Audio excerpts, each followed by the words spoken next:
ओम नमः शिवाय। आज हम वायव्य संहिता पूर्व खंड का अध्याय 7 से 12 शुरू करने जा रहे हैं। ब्रह्मा जी की मूर्छा, उनके मुख से रुद्रदेव का प्राकाट्य, सप्राण हुए ब्रह्मा जी के द्वारा 8 नामों से महेश्वर की स्तुति तथा रुद्र की आज्ञा से ब्रह्मा द्वारा सृष्टि रचना। तदंतर काल महिमा, प्रलय, ब्रह्मांड की स्थिति तथा सर्ग आदि का वर्णन करके वायु देवता ने कहा, पहले ब्रह्मा जी ने 5 मानस पुत्रों को उत्पन्न किया जो उनके ही समान थे। उनके नाम इस प्रकार हैं: सनक, सनंदन, विद्वान सनातन, ऋभु और संत कुमार। वे सब के सब योगी, वीतराग और ईर्ष्या दोष से रहित थे। इन सबका मन ईश्वर के चिंतन में लगा रहता था, इसीलिए उन्होंने सृष्टि रचना की इच्छा नहीं की। सृष्टि से विरत हो सनक आदि महात्मा जब चले गए, तब ब्रह्मा जी ने पुनः सृष्टि की इच्छा से बड़ी भारी तपस्या की। इस प्रकार दीर्घ काल तक तपस्या करने पर भी अब जब कोई काम न बना, तब उनके मन में दुख हुआ। उस दुख से क्रोध प्रकट हुआ। क्रोध से आविष्ट होने पर ब्रह्मा जी के दोनों नेत्रों से आंसू की बूंदें गिरने लगीं। उन अश्रु बिंदुओं से भूत प्रेत उत्पन्न हुए। अश्रु से उत्पन्न हुए उन सब भूतों प्रेतों को देखकर ब्रह्मा जी ने अपनी निंदा की। उस समय क्रोध और मोह के कारण उन्हें तीव्र मूर्छा आ गई। क्रोध से आविष्ट हुए प्रजापति ने मूर्छित होने पर अपने प्राण त्याग दिए। तब प्राणों के स्वामी भगवान नील लोहित रुद्र अनुपम कृपा प्रसाद प्रकट करने के लिए ब्रह्मा जी के मुख से वहाँ प्रकट हुए। उन जगदीश्वर प्रभु ने अपने को 11 रूपों में प्रकट किया। महादेव जी ने अपने उन महामना 11 स्वरूपों से कहा, बच्चों, मैंने लोक पर अनुग्रह करने के लिए तुम लोगों की सृष्टि की है, अतः तुम आलस्य रहित हो संपूर्ण लोक की स्थापना, हित साधन तथा प्रजा संतान की वृद्धि के लिए प्रयत्न करो। महेश्वर के ऐसा कहने पर वे रोने और चारों ओर दौड़ने लगे। रोने और दौड़ने के कारण उनका नाम रुद्र हुआ। जो रुद्र है वे निश्चय ही प्राण है, और जो प्राण है वे महात्मा रुद्र है। तत्पश्चात ब्रह्मपुत्र महेश्वर ने दया करके मरे हुए देवता परमेष्ठी ब्रह्मा जी को पुनः प्राणदान दिया। ब्रह्मा जी के शरीर में प्राणों के लौट आने पर रुद्रदेव का मुख प्रसन्नता से खिल उठा। उन विश्वनाथ ने ब्रह्मा जी से यह उत्तम बात कही, उत्तम व्रत का पालन करने वाले जगत गुरु महाभाग विरिंच, डरो मत, मैंने तुम्हारे प्राणों को नूतन जीवन प्रदान किया है, अतः सुख से उठो। स्वप्न में सुने हुए वाक्य की भांति उस मनोहर वचन को सुनकर ब्रह्मा जी ने प्रफुल्ल कमल के समान सुंदर नेत्रों द्वारा धीरे से भगवान हर की ओर देखा।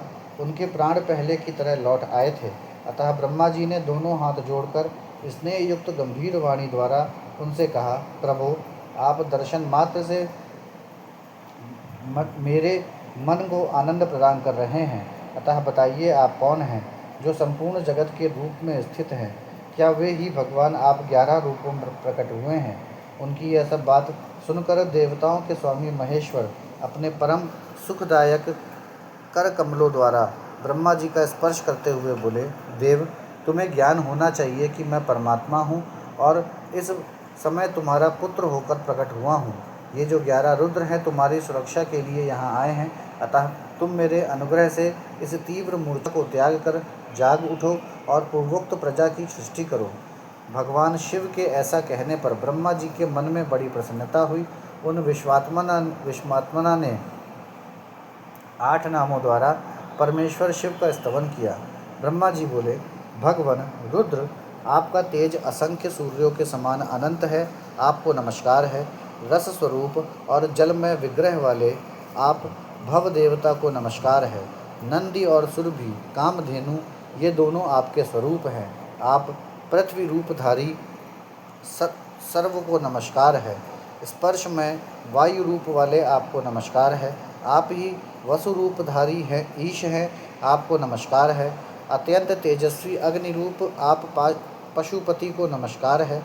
शब्द तंत्र मात्रा से युक्त आकाश रूपधारी आप भीमदेव को नमस्कार है।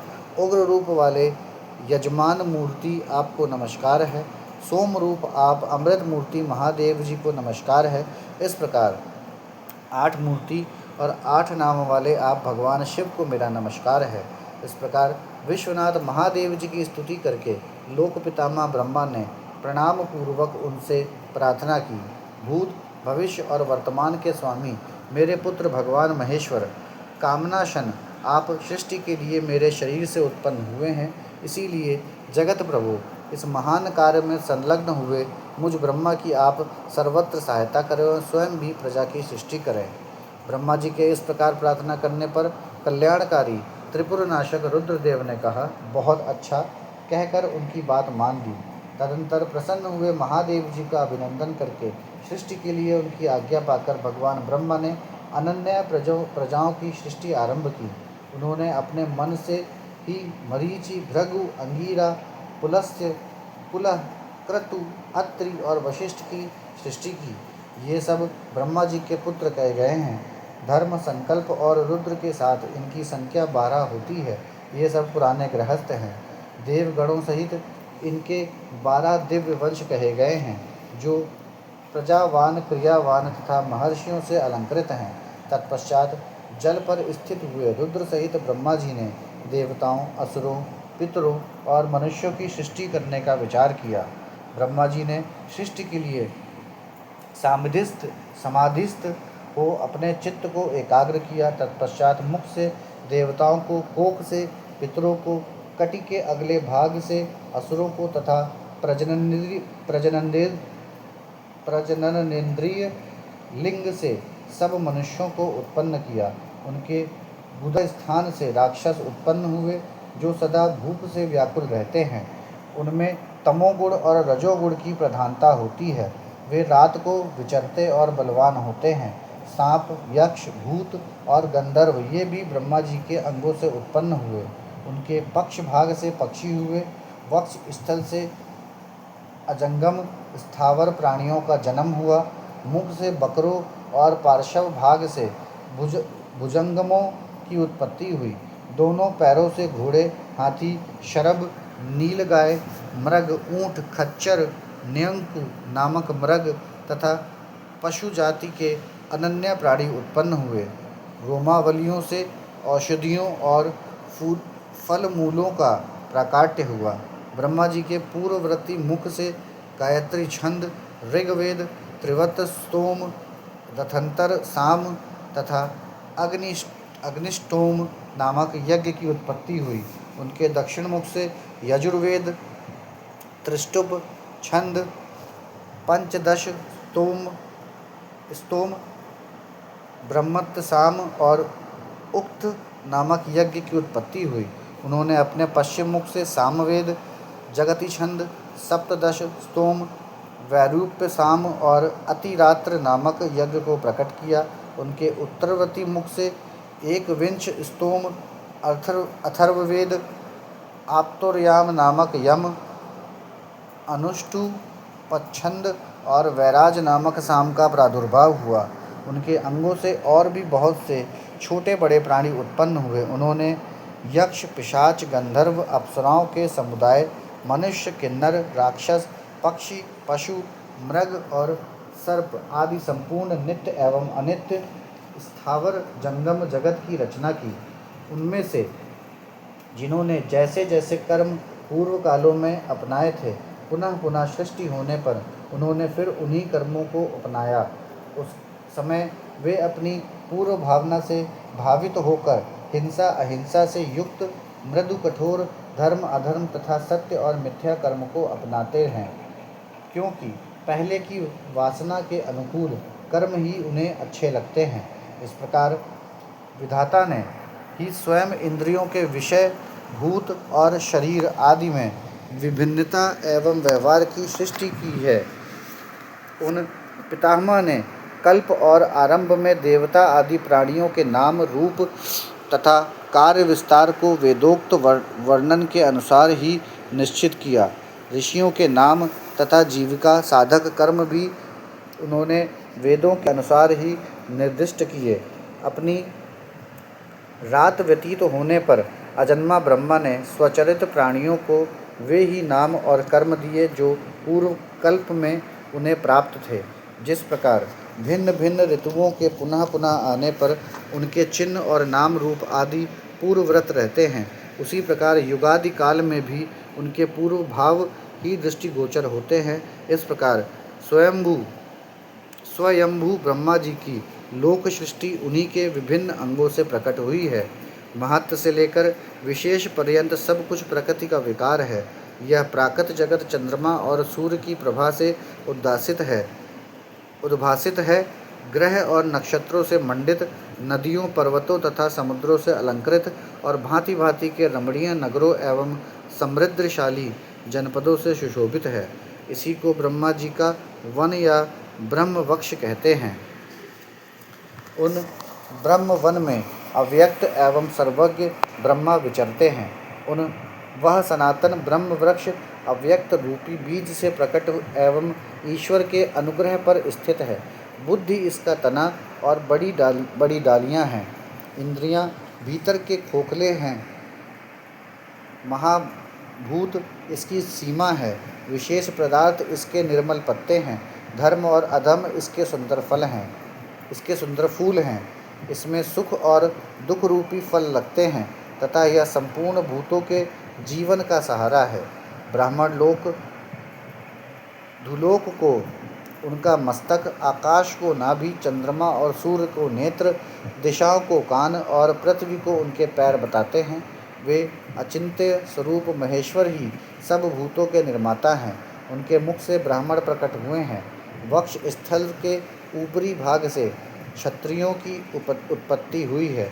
दोनों जांघों से वैश्य और पैरों से शूद्र उत्पन्न हुए हैं। इस प्रकार उनके अंगों से ही संपूर्ण वर्णों का प्रादुर्भाव हुआ है। यहाँ पर हमारा अध्याय 7 से 12 समाप्त होता है। अब हम अध्याय 13 से 14 शुरू करने जा रहे हैं। भगवान रुद्र के ब्रह्मा जी के मुख से प्रकट होने का रहस्य, रुद्र के महामहिम स्वरूप का वर्णन, उनके द्वारा रुद्र गणों की सृष्टि तथा ब्रह्मा जी के रोकने से उनका सृष्टि से विरत होना। ऋषि बोले, प्रभु, आपने चतुर्मुख ब्रह्मा के मुख से परमात्मा रुद्रदेव की सृष्टि बताई है। इस विषय में हमको संशय होता है।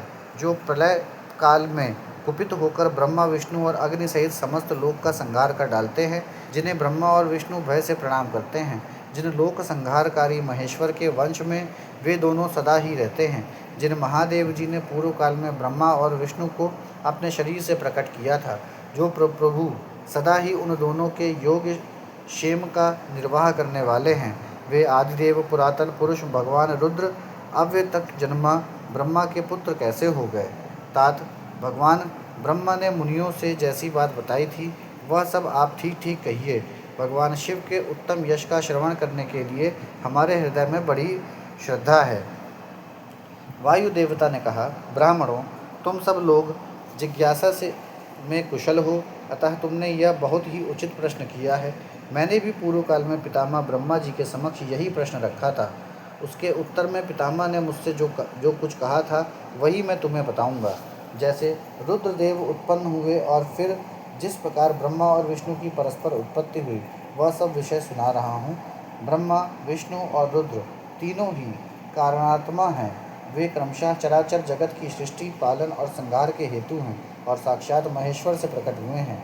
उनमें परम ऐश्वर्य विद्यमान है। वे परमेश्वर से भावित और उनकी शक्ति से अधिष्ठित हो सदा उनके कार्य करने में समर्थ होते हैं। पूर्व काल में पिता महेश्वर ने ही उन तीनों को 3 कर्मों में नियुक्त किया था।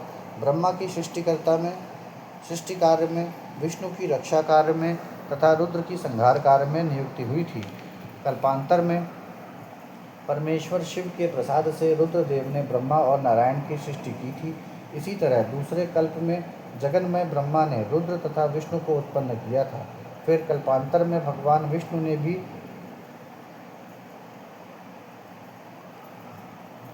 रुद्र तथा ब्रह्मा की सृष्टि की थी। इस तरह पुनः ब्रह्मा ने नारायण की और रुद्रदेव ने ब्रह्मा की सृष्टि की। इस प्रकार विभिन्न कल्पों में ब्रह्मा, विष्णु और महेश्वर परस्पर उत्पन्न होते और एक दूसरे का हित चाहते हैं। उन कल्पों के वृत्तांत को लेकर महर्षिगण उनके प्रभाव का वर्णन किया करते हैं। प्रत्येक कल्प में भगवान रुद्र के आविर्भाव का जो कारण है उसे बता रहा हूँ। उन्हीं के प्रादुर्भाव से ब्रह्मा जी की सृष्टि का प्रवाह अविच्छिन्न रूप से चलता रहता है। ब्रह्मांड से उत्पन्न होने वाले ब्रह्मा प्रत्येक कल्प में प्रजा की सृष्टि करके प्राणियों की वृद्धि न होने से जब अत्यंत दुखी हो मूर्छित हो जाते हैं, तब उनके दुख की शांति और प्रजा वर्ग की वृद्धि के लिए उन उन कल्पों में रुद्रगणों के स्वामी काल स्वरूप नील लोहित महेश्वर रुद्र अपने कारणभूत परमेश्वर की आज्ञा से ब्रह्मा जी के पुत्र होकर उन पर अनुग्रह करते हैं।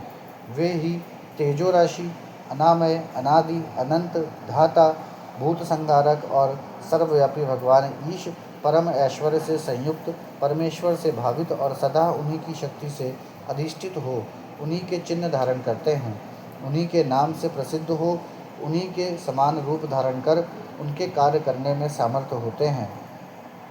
इनका सारा व्यवहार उन्हीं परमेश्वर के समान होता है। यह उनकी आज्ञा के पालक हैं। सहस्त्रों सूर्यों के समान उनका तेज है। वे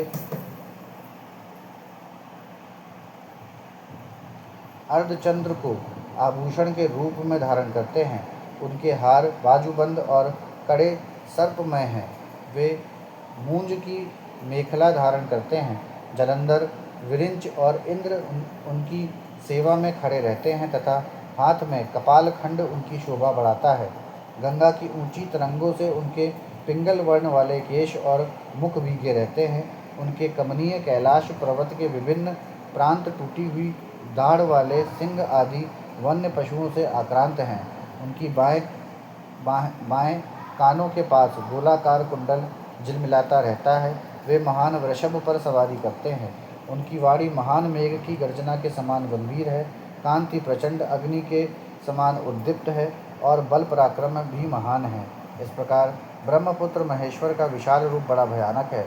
वे ब्रह्मा जी को विज्ञान देकर सृष्टि कार्य में उनकी सहायता करते हैं। अतः रुद्र के कृपा प्रसाद से प्रत्येक कल्प में प्रजापति की प्रजा सृष्टि प्रवाह रूप से नित्य बनी रहती है। एक समय ब्रह्मा जी ने नीललोहित भगवान रुद्र से सृष्टि करने की प्रार्थना की। तब भगवान रुद्र ने मानसिक संकल्प के द्वारा बहुत से पुरुषों की सृष्टि की। वे सब के सब उनके अपने ही समान थे। सबने जटाजूट धारण कर रखे थे। सभी निर्भय, नीलकंठ और त्रिनेत्र थे। जरा और मृत्यु उनके पास नहीं पहुंचने पाती थी। चमकीले शूल उनके श्रेष्ठ आयुध थे। उन रुद्रगणों ने संपूर्ण 14 भुवनों को आच्छादित कर लिया था। उन विविध रुद्रों को देखकर पितामह ने रुद्रदेव से कहा, देव देवेश्वर, आपको नमस्कार है। आप ऐसी प्रजाओं की सृष्टि न कीजिए, आपका कल्याण हो। अब दूसरी प्रजाओं की सृष्टि कीजिए जो मरण धर्म वाली हो। ब्रह्मा जी के ऐसा कहने पर परमेश्वर रुद्र उनसे हंसते हुए बोले, मेरी सृष्टि वैसी नहीं होगी। अशुभ प्रजाओं की सृष्टि तुम ही करो। ब्रह्मा जी से ऐसा कहकर संपूर्ण भूतों के स्वामी भगवान रुद्र उन रुद्रगणों के साथ प्रजा की सृष्टि के कार्य से निवृत्त हो गए। यहाँ पर हमारा अध्याय 13 से 14 समाप्त होता है। अब हम अध्याय 15 शुरू करने जा रहे हैं।